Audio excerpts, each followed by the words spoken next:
எப்போவுமே வீட்டில் பிடிச்ச ஏரியான்னு சொன்னீங்கன்னா அது கிச்சன் ஏரியாவாக தான் இருக்கும். சமைக்கிறதா இருக்கட்டும், சாப்பிட்றதா இருக்கட்டும், எல்லாமே எனக்கு ரொம்ப பிடிக்கும். நான் ஒரு ஃபுட்டியும் கூட.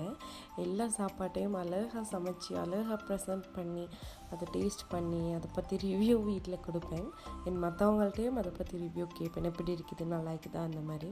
ஸோ கிச்சனில் மோஸ்ட்டாக நான் டைம் ஸ்பெண்ட் பண்ணுவேன். அதனாலேயே கிச்சனை வந்து நீட் அண்ட் ப்ளசண்ட்டாக வச்சுக்கொள்ளணும்னு நான் நிறைய எஃபோர்ட் எடுப்பேன். நீங்களும் அப்படியான்னு சொல்லி மறக்காமல் கமெண்ட் பண்ணுங்கள். எப்படி நீங்கள் உங்களோட கிச்சனை மெயின்டைன் பண்ணுறீங்க, எந்த மாதிரி பண்ணுறீங்கன்னு சொல்லி கட்டாயம் கமெண்ட் பண்ணுங்கள்.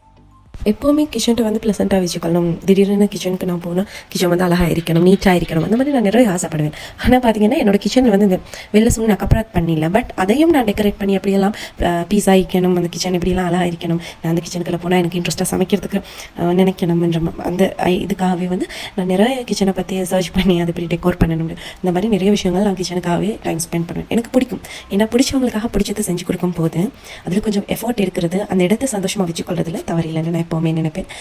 அது உங்களுக்கும் பிடிச்சிருக்கான்னு கட்டாயம் கமெண்ட் பண்ணுங்கள். நீங்கள் எப்படின்றதை கமெண்ட் பண்ணுங்கள்.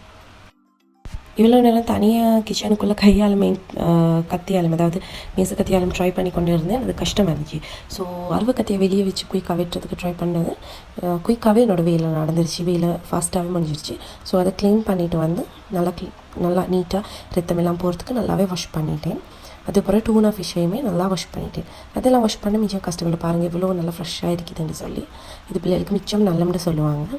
ஸோ அதனாலேயே நான் மோஸ்ட்லி இது தான் வாங்குவேன். நீங்களும் ட்ரை பண்ணி பாருங்கள், செம்ம டேஸ்ட் ஆகிக்கும். ஆனால் ப்ரைஸ் மட்டும் கொஞ்சம் கூட. அதெல்லாம் வாஷ் பண்ணி முடிச்சுட்டு இந்த ஃபிஷ் ரெண்டுக்குமே வந்து மசாலா தடவும் சொல்லி குயிக்காக அதையும் செஞ்சாச்சு.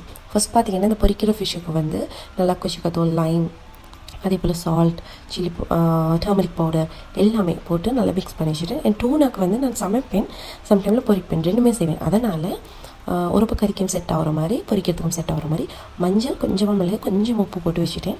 ரெண்டு ஃபிஷ்ஷுமே சமைக்கும் போது உப்பு போட வேண்டிய அவசியமே இல்லை. ஏன்னா உப்பு அளவு கணக்காக வரும். டூனாவை மட்டும் நான் உரப்பு கறி எதுவும் ஆக்குறேன்னு சொன்னால் ஒரு ஸ்பூனுக்கும் குறைவாக ஃபிஷ்க்கு உப்பு போட்டால் போதும். இந்த ஃபிஷ் எல்லாமே கழுகி ஃப்ரிட்ஜில் ஆர்கனைஸ் பண்ணி வச்சாச்சு. பிளாஸ்டிக் பாக்ஸில் இருக்குது தானே, ஐஸ் பாக்ஸ், டயர் பாக்ஸ் எல்லாம் அதில் போட்டு வச்சாச்சு. பாருங்கள், நான் டிஷ்ஷஸ் எல்லாமே இருந்துச்சுன்னு சொன்னேன் இல்லையா, மார்னிங் சாப்பிட்டுட்டு போனதெல்லாம். ஃபிஷ்ஷை வெட்டினா இந்த கத்தி அது எல்லாமே எல்லாம் ஃபுல் அண்ட் ப்ராப்பராக கழுவியாச்சு. எந்த மாதிரி நல்ல நுரைன்னு பார்த்தீங்களா, என்னோடய டிஷ் வாஷர் நல்ல நுரையாயிக்கும், நல்லா கழுவிப்படும், நல்லா லெமன் ஸ்மெல் வரும். எனக்கு நல்லா பிடிக்கும் அந்த டிஷ் வாஷ். நான் வந்து யூஸ் பண்ணுற டிஷ் வாஷ் பார்த்தீங்கன்னு சொன்னால் இந்த 5 லிட்டர் எப்படியோ பெரிய கேன் வரும் இல்லையா, அதுதான். ஸோ சட்டி முட்டி எல்லாமே கழுவி வச்சுட்டு குயிக்காக இந்த சிங்க் சைடு எல்லாமே கழுவிட்டு, அதுக்கப்புறம் எனக்கு ஒரு டைம் பாஸ் ஆகணும் இல்லையா, கொஞ்சமாக அப்படி ஃபோனில் படத்தை போட்டு வச்சுட்டு அதோடையே ஸ்ட்ராங்காக ஒரு டீ. ஹாஸ்பிட்டலுக்கு போயிட்டு வரும்போது கொஞ்சம் ஷோர்ட்டிஸ் வாங்கினேன், இந்த கட்லட், ரோல்ட் அதெல்லாம். ஸோ இந்த ரோல்ஸையும் கட்லெட்ஸையும் அதோடையே சாப்பிடுவோம்னு சொல்லி எல்லாம் ரெடி பண்ணி எடுத்துகிட்டு போனேன். நான் இன்றைக்கி பார்த்தீங்கன்னு சொன்னால் இந்த வேலையெல்லாம் முடிக்கக்குள்ள ஒரு 1 hour ஆயிடுச்சு. 1 hourக்கு கூட ஒரு 1.5 hour ஆயிடுச்சு. ஸோ வீடை கூட்டி எல்லாமே மொத்தமாக முடிச்சிட்டேன். அதுக்கப்புறம் பிள்ளையும் தூங்கியிருந்தார். ஸோ எனக்கு ஈஸியாகவே இருந்துச்சு. அதுக்கு பிறகு தான் டீயை ஊற்றி சாப்பிடுவேன்னு சொல்லி படத்தையும் போட்டுட்டு கொஞ்சம் நேரம் ரெஸ்ட் எடுத்தேன். நான் டீ குடிச்சு ஒரு 10 நிமிஷத்துலேயே என்னோடய பிள்ளை எழுப்பிட்டார். ஸோ இந்த வீடியோ இவ்வளோ தான், உங்களுக்கு பிடிச்சிருக்குன்னு நினைக்கிறேன்.